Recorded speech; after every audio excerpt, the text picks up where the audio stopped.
ಸ್ನೇಹಿತರೆ ನಮಸ್ತೆ. ಭದ್ರಾ ಮೇಲ್ದಂಡೆ ಅಂತ ಸುಮಾರು ಜನ ಅದ್ರ ಪಿಕ್ಚರ್ ಹೇಗಿದೆ ಅಂತ ನೋಡಿರಲ್ಲ. ನೋಡಿದೆ ಭದ್ರಾ ಮೇಲ್ದಂಡೆ. ನನ್ನ ಮುಂದ್ಗಡೆ ಆ ಭಾಗದಿಂದ ನೀರು ಬರುತ್ತೆ. ಸುಮಾರು ಕಡೆ ನೀರಿನ ಸ್ಟೋರೇಜ್ ಟ್ಯಾಂಕ್ಗಳು ಮಾಡಿದ್ದಾರೆ. ಅಜ್ಜಂಪುರ ದಾಟ್ಕೊಂಡು ಹೊಸದುರ್ಗ ಭಾಗದಲ್ಲಿ ಅಲ್ಲಿ 2 ಭಾಗ ಆಗುತ್ತೆ. ಒಂದು ಭಾಗ ಈ ಕಡೆ ಬರುತ್ತೆ, ಮಾರಿಕಣಿವೆ ಕಡೆಗೆ, ಒಂದು ಹೊಸದುರ್ಗದ ಭಾಗದ ಕಡೆ ಹೋಗುತ್ತೆ. ನೋಡ್ತಾ ಇದ್ದೀರಲ್ಲ, ಈಗ ಅಲ್ಲೇ ಸುಮಾರಷ್ಟು ತೋಟಗಳಲ್ಲಿ ಡೆವಲಪ್ ಆಗಿದೆ ಬೋರ್ ವಾಟರ್ಗೆ. ಇದೇನು ಬ್ರಿಡ್ಜ್ ಕಂಪ್ಲೀಟ್ ಆಗಿಲ್ಲ, ಅಂದರೆ ಇದು ಚಾನಲ್ ಕಂಪ್ಲೀಟ್ ಆಗಿಲ್ಲ. ನೀವು ನೋಡ್ತಾ ಇರ್ಬೋದು, ಅಲ್ಲೆಲ್ಲ ನೋಡಿ ಅಡ್ಡ ಎಲ್ಲ ಇದೆ. ಆ ಥರದ ಸುಮಾರು ಕಡೆಗೆ ರೈತರು ಅಬ್ಜೆಕ್ಷನ್ ಮಾಡ್ತಾ ಇದ್ದಾರೆ. ಆದರೂ ಅದನ್ನೆಲ್ಲ ಆಡಳಿತ ಇದರೆಲ್ಲ ಬಂದ್ಬಿಟ್ಟು ತೆರವುಗೊಳಿಸಿ ಅದನ್ನು ಕ್ಲಿಯರ್ ಮಾಡಿಕೊಡ್ತಾ ಇದ್ದಾರೆ.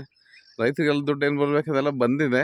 ಆದರೆ ಅವ್ರ ಡಿಮ್ಯಾಂಡ್ಸ್ ಕೆಲವೊಂದೆಲ್ಲ ಪೂರ ಆಯ್ಕೆ ಆಗಿಲ್ಲ. ಬೋರ್ ಮುಳುಗಡೆ ಆಯಿತು, ತೋಟ ಮುಳುಗೋಯ್ತು, ಮನೆಗಳು ಹೋಗಿದೆ. ಈಗ ಅನೇಕ ಕಾರಣಗಳನ್ನು ಅವ್ರು ಹೇಳ್ತಾ ಇದ್ದಾರೆ. ಇದೇ ನಮ್ಮಲ್ಲಿ ಹೇಗೆ ಚಾನಲ್ ಸರ್ವಿಸ್ ರೋಡ್ ಕೊಡ್ತಾರಲ್ಲ, ಆ ಕಡೆ ಚಾನಲ್ ಸರ್ವಿಸ್ ರೋಡ್ ಇದೆ.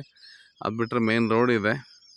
ನೋಡ್ತಾ ಇದ್ದಾರೆ, ಎಲ್ಲೂ ಬೇಕಾದಷ್ಟು ಬಾಳೆ, ಅಡಿಕೆ ಎಲ್ಲ ಕಡೆ ಡೆವಲಪ್ ಆಗಿದೆ. ಆಗಲೇ ಅಲ್ಲೇ ಫಸಲಿ ಬಂದಿರೋ ತೋಟಗಳಿದ್ದಾವೆ. ಚೆನ್ನಾಗಿದೆ, ವಾತಾವರಣ ಚೆನ್ನಾಗಿದೆ. ಇದು ನಮ್ಮ ತೋಟ ನೋಡ್ತಾ ಇದ್ದೀರಿ. ಹಿಂದ್ಗಡೆ ಗುಡ್ಡ ಕಾಣಿಸುತ್ತೆ, ಶಿವನ ಗುಡ್ಡ ಅಂತ ಹೇಳಿ. ಬೇವಿನ ಮರಗಳು ಯಥೇಚ್ಛವಾಗಿ ಬೆಳೆಯುತ್ತೆ, ಜಾಲಿ ಮರಗಳು ಬೆಳೆಯುತ್ತೆ ಬೇಕಾದಷ್ಟು. ಹಾಗಾಗಿ ಒಟ್ಟಲ್ಲಿ ಈ ಥರ ವಾತಾವರಣ ಇದೆ. ನೀವು ನೋಡ್ತಾ ಇರ್ಬೋದು.